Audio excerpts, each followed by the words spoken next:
Salut à tous, ici Happy Boy, et aujourd'hui je vous propose un voyage dans le temps pour remonter jusqu'aux origines de la friperie. La friperie désigne donc la revente de vêtements ayant déjà été portés.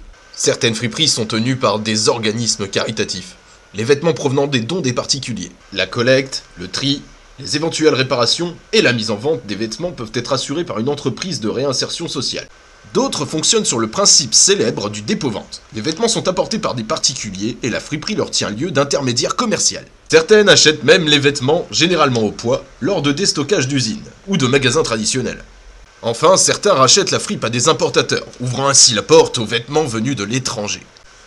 Outre les bas prix pratiqués dans ces magasins, leur intérêt réside dans le fait qu'il est possible d'y trouver des vêtements anciens, ou autrement dit, des vêtements vintage. Ah, le vintage. Il y en aurait des choses à dire sur ce mot, hein. Le vintage, ou pour les francophiles fans d'œnologie, appelé ainsi dans la mode pour désigner un vêtement ou un accessoire ancien ou datant de l'époque où il a été créé. On parle alors d'habits vintage, millésimés, ou encore rétro. Mais revenons à nos moutons. Donc c'est au 19e siècle que le métier de fripier se spécialise, alors que les siècles précédents, il ne se distinguait pas des brocanteurs. La production des vêtements en série ne se développant qu'à partir de 1850, avant les vêtements sont alors constamment reprisés, reteints ou retaillés.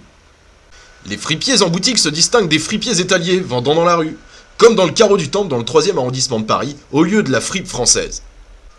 Ils s'approvisionnent principalement auprès des hôpitaux, mont-de-piété, ministère de la guerre, et oui, pour des vieux uniformes, ou encore dans des morgues. Oh! Heureusement nous parlions là du 19e siècle, hein, car avec la montée de l'hygiénisme, et ouais, ça existait, les fripes sont nettoyées dans des gigantesques batteries d'étuves.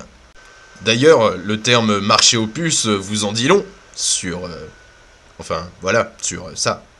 C'est alors qu'un gros boom, à partir de 1880 pour le vêtement masculin et 1900 pour le vêtement féminin, la friperie est confrontée à la concurrence des habits confectionnés bon marché et devient fréquentée par la bourgeoisie, les artistes ou les étudiants au tout petit budget qui viennent s'y encanailler et rechercher de bonnes affaires. La friperie connaît un renouveau dans les années 60, grâce aux nouveaux mouvements contestataires ou marginaux, par exemple les hippies et le recyclage des vêtements déjà portés, ainsi que les punks et les vêtements provenant de surplus militaires le plus souvent. Ainsi, les friperies permettent de s'extraire de l'uniformité du prêt-à-porter, ou je préfère dire, la conformité.